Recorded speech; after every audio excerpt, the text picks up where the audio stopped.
All right, season 1 patch notes are here. Let's see what we got. New unique items and legendary aspects. We've got 6 new unique items. For all classes, we've got the Ahavarian Spear of Lycander. This is a staff for World Tier 4. Gain a random shrine effect for 10 to 20 seconds after killing an elite enemy.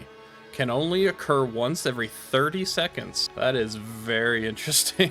But of course, this is one of the ones that we'll never see. For the Barbarian, we got the Azure Wrath. It's a unique sword. Lucky hit. Your core skills have up to 20% chance to freeze enemies for 3 seconds and deal damage to them. The Druid got Flesh Render, a unique one-handed mace, debilitating roar and blood howl, deal damage to nearby poisoned enemies.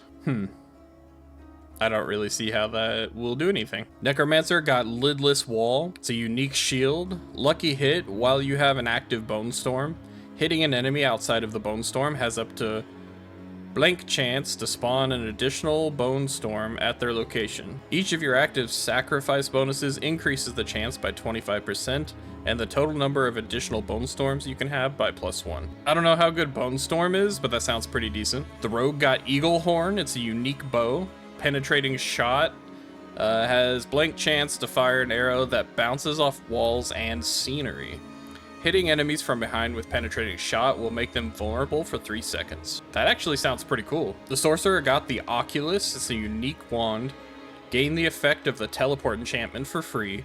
When you evade using teleport enchantment, you are taken to a random location. Interesting. Oh, and there's a little developer note. Azure Wrath and Flesh Render unique items have flat damage effects, which scale with power. For example, at 820 item power, Azure Wrath deals between 3,000 to 6,000 damage. I don't see the Druid one being particularly useful. However, the Barbarian one is actually pretty decent. We've got 7 new legendary aspects. For General, we've got Audacity, which is a utility aspect. When there are at least 5 close enemies, stun them for 2 to 4 seconds. This can only occur once every 20 seconds. I do feel like there's a bit of a gap for ways to stun enemies, at least on Druid. However, only being able to occur once every 20 seconds makes it basically useless. Craven Mobility Aspect. You gain 20 to 40% increased movement speed when moving away from slowed or chilled enemies. That's pretty cool. I could see that pairing really well with those unique boots that chill enemies. For the Barbarian, Ancestral Charge, Offensive Aspect. Charge calls forth 4 Ancients who also charge, dealing 50 to 100% of normal damage. That sounds pretty cool. I haven't played much Barbarian, but it basically sounds like a bunch of football players running down the field tackling stuff. For Druid, we've got Subterranean. This is actually one I'm super excited about, and I've already made a build around this aspect. Poison Creepers active also casts Landslide in a circle around you. Earth skills deal 10 to 20% increased damage to poison enemies. I actually just uploaded this build, so if you want to see that, go and look at it. I'm really excited to pair this with Aftershock so that we double these as well. Then we'll be doubling our Trampled Earth landslides as well as these. The Necromancer got Gore Quills. It's an offensive aspect. Blood Lance will consume blood orbs to also conjure lances from them. Each additional blood lance deals increased percent of normal damage and prioritizes targeting unlanced enemies. That sounds like it's going to pair really nicely with certain builds. For the Rogue, Pestilent Points. It's an offensive aspect. Every third cast of Puncture is poison imbued with 100 to 150% of normal potency. That also sounds like it could work really well in some builds. The Sorcerer got Searing Wards. It's an offensive aspect. After spending 200 to 100 mana, your next firewall is free to cast and will destroy incoming small missiles. Destroying incoming small missiles is actually massive. This game needs more ways to counter ranged enemies. So there's a whole bunch of bug fixes, but I scrolled through and browsed over it briefly. The main takeaway I see is that they finally nerfed Hammer of the Ancients, so we won't get one-shot by barbarians anytime we go to PvP. Now for the Druid, there were some big changes. Surprisingly, they didn't nerf Bulwark at all, but I've been questioning whether it was a bug or intended for a while. I do think it's overtuned, but it's not like Shred where it's doing billions of damage. Speaking of Shred, they did nerf the damage on that. Fixed an issue where Stormclaw's aspect allowed Shred to do extreme amounts of damage. Alright, general changes. Aspects. Aspect of Disobedience, maximum stacks reduced from 100 to 60. Ouch. Reducing maximum bonus armor percent from 25 to 50.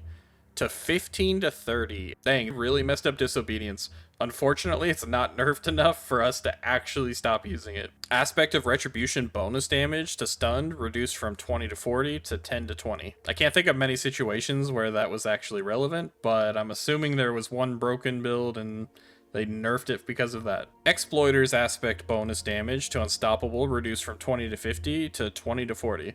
That's a pretty small change, but as far as I knew, that one didn't work anyways. Starlight aspect resource restore increased from 10 to 20 to 20 to 40. Not gonna lie, I don't even know what aspect that is. Is that the one that gives you spirit when you heal or something? I have no idea. Items, the Butcher's Cleaver slow increased from 40 to 75 to 61 to 75. I don't really know why they made that increase, but it doesn't really do anything. Increase bonus to drop ancestral and sacred items in nightmare dungeons from +5 to +10.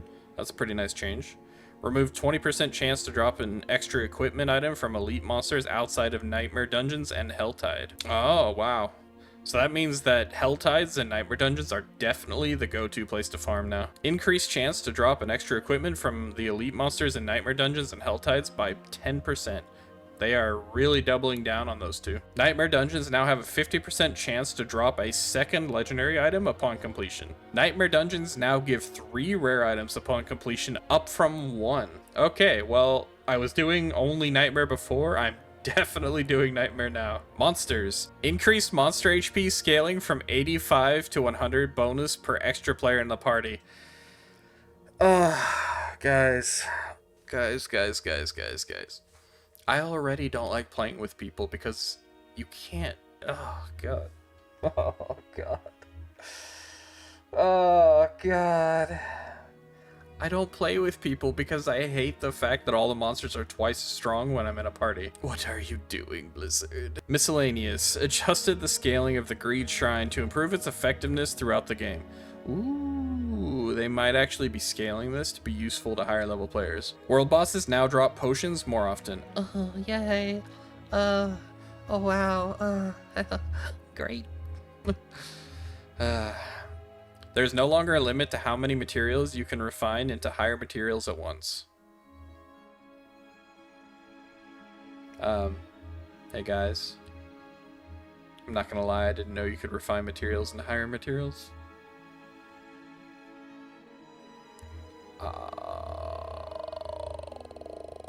Maybe I should spend more time playing the game and less time trying to theory craft. Item affixes. Many affixes are too efficient and are outshining alternatives. We're looking to refine the outliers, improve the number of meaningful choices on competitive slots, and increase the overall flexibility of items. We know these changes will reduce the total amount of possible power a character can possess, so we'll be monitoring how these changes affect players' ability to conquer expected milestones throughout the season. We're increasing the availability of the affixes below to make them easier to include in different builds. Control impaired duration reduction can now appear in pants.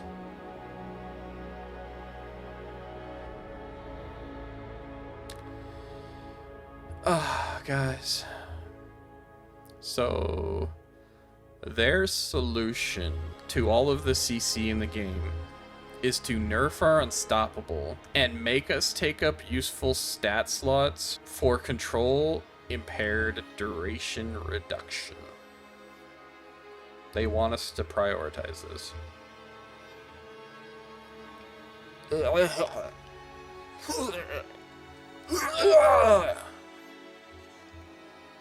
Barrier generation can now appear for all classes. It will also begin dropping later in the game. Lucky hit chance while you have a barrier can now appear for all classes, reduced by 12% when on helm and 20% when on amulet. Mastery skill damage, newly added, can appear on sorcerer weapons, scales identically to core skill damage. Resistance to all elements can now appear on shields. Great. If only it worked. The core stat bonus on weapons has been overperforming, so we're pulling back on this bonus. So they're reducing how powerful core stats are on our weapons. Okay. Cooldown reduction affixes often felt mandatory due to their raw power. We imagine cooldown reduction will remain a highly desirable stat, but the penalty for not prioritizing it won't be as harsh. Cooldown reduction reduced by 30%.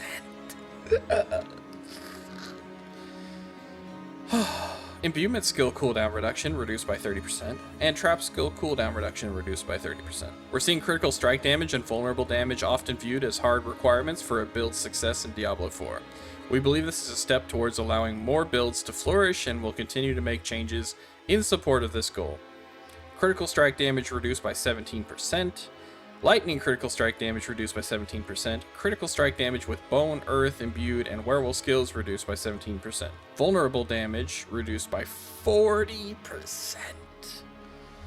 40%? What the Disparities in inherent affixes can rule some weapons out before the rest of their stats are even rolled. These are receiving harsher reductions than their normal affix counterparts to increase weapon flexibility. Cooldown reduction, inherent on offhands, reduced by 35%. Critical strike damage inherent on swords reduced by 50%. Vulnerable damage inherent on crossbows reduced by 65%. Sorry, rogues. Damage bonus to crowd-controlled enemies was overperforming relative to the ease of activating it versus stricter crowd-control type specific affixes. Damage to crowd-controlled enemies decreased by 30%, damage to frozen enemies increased by 20%. We have seen that skillful players are frequently slaughtering monsters many levels above their own. We want to support this, but the current situation is beyond what we believe is correct for the long-term health of the game. To chase this goal, we're shifting power to many offensive affixes from defensive affixes. We know this will make our endgame content more deadly, particularly for those chasing our pinnacle boss, an encounter not meant for the faint of heart. Overcoming the pinnacle boss will take every ounce of grit you can muster and all tools at your disposal. We'll continue to evaluate feedback from the community and make changes to our combat mechanics. They increased a lot of stuff. What the? Physical, fire, cold, lightning, poison, shadow. Is there any decrease here? No. Alright, so they increased a bunch of random damage stuff. Oh, the reduction's at the bottom. Okay, so where does the reduction start? Total armor reduced. Total armor reduced. Damage reduction reduced. Damage reduction reduced. Damage reduction reduced. Oh. This game is already all about stacking up damage reduction so you don't get one shot. They're basically guaranteeing you're getting one shot if you're over tier 70 at this point. Alright, now we're into the juicy stuff. Gameplay updates, we've got under general, Altar of Lilith unlocks are now account-wide. Map discovery is now account-wide. Whispers will no longer reward sigil dust. Overall loot quality has been significantly improved for silent chests. That's actually really good for Season 1 because silent chests were terrible. For whatever reason, they decided they needed to increase the time it takes to channel out of a dungeon. I don't understand why, but okay. They've reduced the tendency for many monsters to move around in combat so the melee characters don't have to chase down their enemies as much. Not the changes I wanted to see for melee characters, but we'll take what we can get. World Tier. This is kind of interesting. So World Tier 2 has had the following bonuses added. Bonus gold increased from 15 to 20%. And monsters now drop 15% more items. That combined with the fact that we have our statues of Lilith and it's going to be easier to kill enemies, it's kind of tempting to go World Tier 2, but I don't know if it's worth it still. Level scaling inside dungeons and most overworld territories has been adjusted in World Tiers 3 and 4. Monsters will begin to trail behind the player in level after a certain point, up to a maximum of 5 levels behind. This change does not affect world bosses, legion events, fields of hatred, helltide, or nightmare dungeons. That's interesting. I guess they wanted people to feel like they actually gained power. Oh, well, it says right there. We want to give players a better sense of their power progression. All right. They give a bunch of examples on how this works. Experience. Reward experience for completing Whispers in World Tiers 3 and 4 has been significantly increased. Developers note, we have observed that the experience bonus rewarded for killing higher level monsters escalates too fast when compared to the relative challenge involved.